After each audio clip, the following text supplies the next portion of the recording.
شروع اللہ کا نام لے کر جو بڑا مہربان نہایت رحم والا ہے۔ الف لام را، یہ وہ کتاب ہے جس کی آیتیں جچی تلی ہیں۔ پھر یہ کہ اللہ حکیم و خبیر نازل کرنے والے کی طرف سے بتفصیل بیان کی گئی ہیں۔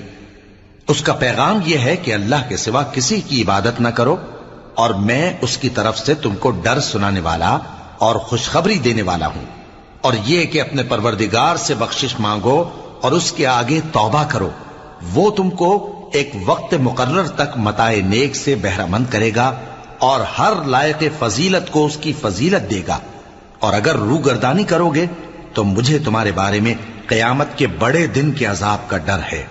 تم سب کو اللہ کی طرف لوٹ کر جانا ہے اور وہ ہر چیز پر قادر ہے۔ دیکھو یہ اپنے سینوں کو دوہرا کرتے ہیں تاکہ اللہ سے چھپ جائیں۔ سن رکھو جس وقت یہ اپنے کپڑوں میں لپٹ